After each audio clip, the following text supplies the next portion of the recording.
Hey, this is Common Man. இது நிலவுக்கு என்னடி என் மேல் கோபம் மூவி ரிவ்யூ. என்னடா டைட்டில் இவ்வளோ பெருசாக இருக்குது அப்படின்னு நினைக்கிறீங்களா? டைட்டில் தாங்க பெருசு. மூவி வந்து ரொம்ப கிறிஸ்பாக சூப்பராக ஷார்ட்டாக தான் கொடுத்துருக்காங்க.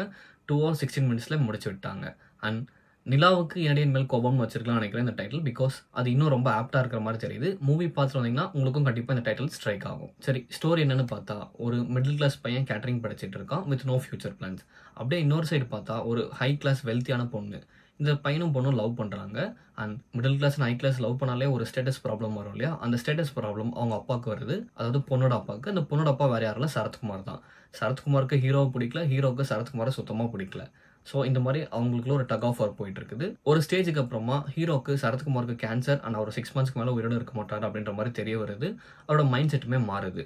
ஸோ என்ன நினைக்கிறாருன்னா, எப்படியும் பொண்ணோட அப்பாவுக்கு நம்மளை பிடிக்கல, அவர் இருக்க வரைக்கும் அவர் பொண்ணோட ஹாப்பியாக இருந்துட்டு போட்டோம் அப்படின்னு சொல்லிட்டு அந்த பொண்ணுகிட்டேருந்து ஒதுங்கி போயிடுறாரு. பிரேக்கப்பும் ஆயிடுது. அப்புறம் ஹீரோக்கு வேற ஒரு பொண்ணை பார்த்து அலைன்ஸ் ஃபிக்ஸ் பண்ணி அவங்க டேட் பண்ணுற அளவுக்கு போயிடுறாங்க. அண்ட் அங்கே தான் ஒரு ட்விஸ்ட் ஒன்று வருது. இடி மாதிரி எக்ஸ் கேர்ள் ஃப்ரெண்டோட மேரேஜ் இன்விடேஷன் அவர் வீட்டுக்கு வருது. இதை பார்த்துட்டு அந்த இப்போ ரீசெண்டாக பொண்ணு பார்த்துருந்தாங்க இல்லையா, அந்த பொண்ணு என்ன சொல்லுது, நீ போயிட்டு அந்த ஈவெண்ட் அட்டன் பண்ணிட்டு சிங்கிளாக வந்தனா நம்ம 2 பேர் கல்யாணம் பண்ணிக்கலாம் அப்படின்னு சொல்லி அனுப்பி வைக்குது. ஹீரோ என்ன சொல்கிறாரு, நான் போயிட்டு கெத்தா அட்டன் பண்ணிட்டு வரேன் அப்படின்னு சொல்லிட்டு போகிறாரு.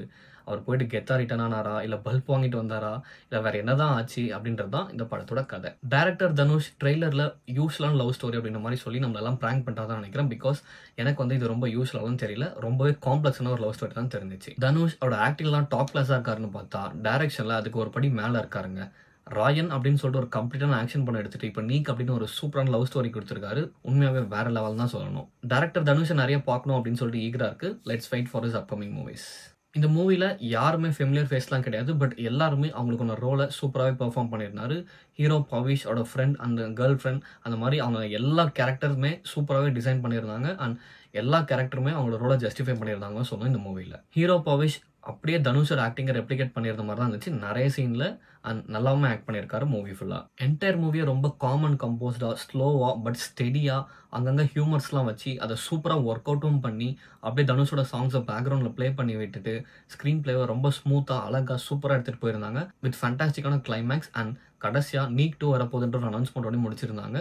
தனுஷ் வேற லெவல். என்னதான் 3 மூவியோட பீஜம் அங்கங்கே ஒரு இடத்துல வந்தாலுமே ஜிவி பிரகாஷ் என்ன சொல்கிறதுனே தெரில, அந்தளவுக்கு சூப்பராக பண்ணியிருக்காரு. கோல்டன் ஸ்பேரோ சாங் மட்டும் இல்லை, அதோட வாய்ஸ் மட்டும் இல்லை, அண்ட் இந்த மூவியில் வர எல்லா குட்டி குட்டி பீஜம்ஸ் எல்லாமே வேறு லெவலில் பண்ணியிருக்காரு. அண்ட் அதெல்லாம் நம்மளை போட்டு ஏதோ பண்ணுது.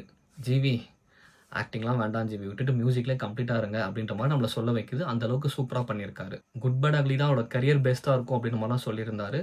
Waiting for good bad ugly. On the whole director Dhanush சொன்ன மாதிரி இது யூஸ்வலான லவ் ஸ்டோரி மாதிரிலாம் எனக்கு சுத்தமாக தெரியல. நல்ல ஒரு சூப்பரான ஃபீல் குட் மூவி வித் டிஃப்ரெண்டான லவ் ஸ்டோரி தான் தனுஷ் ப்ரெசென்ட் பண்ணியிருக்காரு. ஸோ கண்டிப்பாக ஒரு டைம் போய் பாருங்க. If you like this review, two subscribe to channel. Stay tune for more videos and until then see you. Bye bye.